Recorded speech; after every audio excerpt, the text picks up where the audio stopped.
We're here with Rhoda De Leon with Coast Family Home Care. And hey, Rhoda, I'm glad that you actually were able to join us, and hopefully you had a good Thanksgiving. And why don't you start off by introducing yourself and telling everybody what you do and what your company does? Okay, thank you, Stephanie. My Thanksgiving was great. I'm hoping that yours was just as great as mine. So Coast Family Home Care. What we do is we do non-medical private home care in the home. We do facilities as well, but mainly our business is in your own home. And that's one of the things that we strive to do is keep you in your own home. We've been in business for 10 years. And where are you located? Santa Maria, over off of McCullen. Okay, and what areas, so everybody that's watching this, we kind of go out to the Central Coast. What areas do you cover? We cover all the way from San Ynez, Solvang, all the way up to 5 cities. Okay. And so Rhoda, one of the reasons that I do these interviews and that you're here today is because trying to give back to the community. Obviously, we're being safe and we're not in person, so that's why we're live streaming. And, just trying to get some information out to the community of things or services they didn't know about, or just a little bit more about local businesses. And we all have parents, we all have grandparents, and we know if we're ever been in a position where we're taking care of them, it could be a little challenging and a little overwhelming. I hear that quite often because you and I have been friends for a long time.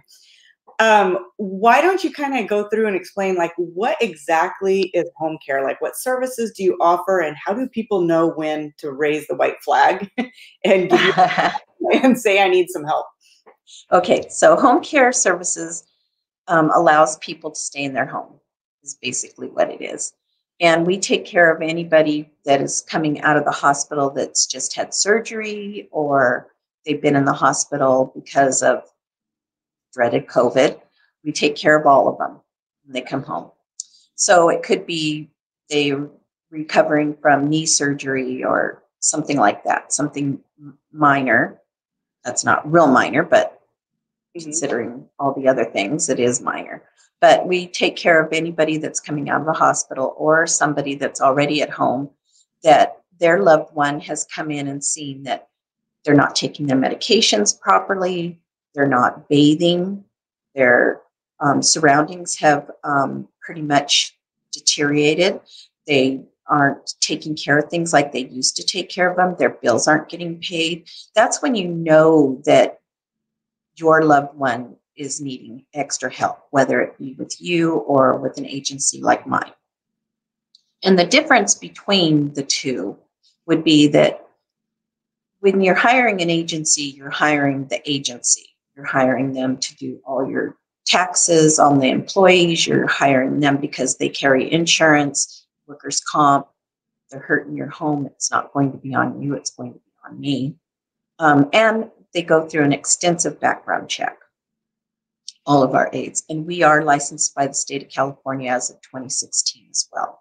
So those are kind of some of the things you want to look for when you're hiring an agency. As far as we're non-medical, so we do all of the non-medical stuff, the bathing, the dressing, the meal preparations, the errand running. We take care of the animals if you have an animal in your home.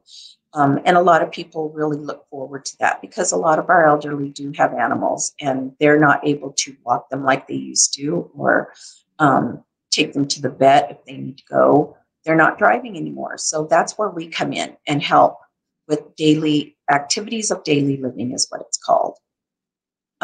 So if you're going with an agency, those are some of the things that you want to look for is, that they have the proper licensing, that they have the proper insurance coverages in place. Okay. Now, so I have a question on this, and we've all been through it, or most people have been through it. So you're taking care of your grandmother or your mom, and there's a ton of doctor visits that you have to go to. I mean, you have doctor visits for eye, this, that, whatever. You're running around like crazy. Do you guys actually run the people to their doctor visits, or does that land on the family and you guys take care of everything else? No, it doesn't land on the family because a lot of times we're dealing with people that don't have family close. So we do all the errand running. We take them to all their doctor's appointments. We accompany them if the doctor allows it, which most doctors do, allows the aide to accompany the client into the home, because a lot of times when you're in the doctor's office, you forget what the doctor has said. So that's another set of eyes and ears for them to take back to the family, because we stay in contact with the family that's long distance. I usually email their notes to them so that they can see what's going on with their loved one. Oh, that's great. So you'll actually go into the doctor's office with them, obviously a sense of security for the people that you're with, another set of eyes and ears while you're there, but you'll take notes and then send that off to the family from Yes. this visit. That's great. That's Yes. awesome. A lot of families like that because they feel like they're being they have a little more control over things, with them knowing what's going on instead of relying on mom or dad or grandma or grandpa to tell them what's going on, because they don't always tell you what's really going on. Or they don't remember. They don't remember. So, okay, so another question. I'm sure as people are watching this or this recording, it might be a recording that you're watching, people are going to wonder, how much does this cost? I have a couple questions on that. Let's say you're working and you're trying to hold down a job and take care of mom, and you need help around the clock. You need somebody there at nighttime, and you could cover a few days in the day. What restrictions do you guys have? Are you there at nighttime? Do you guys do 24-hour care, or is it kind of just customized for what your needs are? What do you do? Great question, Stephanie, because we do 24/7. We don't have any limitations. I shouldn't say any limitation. The limitation that we have is a 4-hour minimum that we start with, and then we go from there. Some people use us one day a week. Some use us one day a month. Some use us every day, and some are 24/7. We also do hospice care as well. So, and that most of the time is 24/7, because you have to be with the client 24/7 at that point. Mm-hmm. That's what I was just going to ask. So you do. And then as far as the pricing goes, it can run anywhere. Our starting price is $31.50 and all the way down to $28.50. Okay. What is that? When you say $31.50, are you talking an hour? Or are you talking, what is that? Yes. Okay. It would be $31.50 an hour. Okay. We also, if you have long-term care insurance, you will bill the long-term care insurance. We have quite a few patients actually that are clients that have long-term care insurance, and I help them with all the billing and everything. Oh, that's great. That's great. Do you find that most people have the long-term care insurance? Or are you seeing that more, or does the financial burden just land on the family to figure out how to do it? I'm seeing actually more. Some people don't even know that they have long-term care insurance. And then all of a sudden they pull out these insurance policies, and lo and behold, they have long-term care that they've been paying for all these years. And most of the time when you start your long-term care, you are able to waive the policy fee. So, and that of course depends on the insurance that you go with, but most of the time they waive the policy fee once you start your home care. Okay.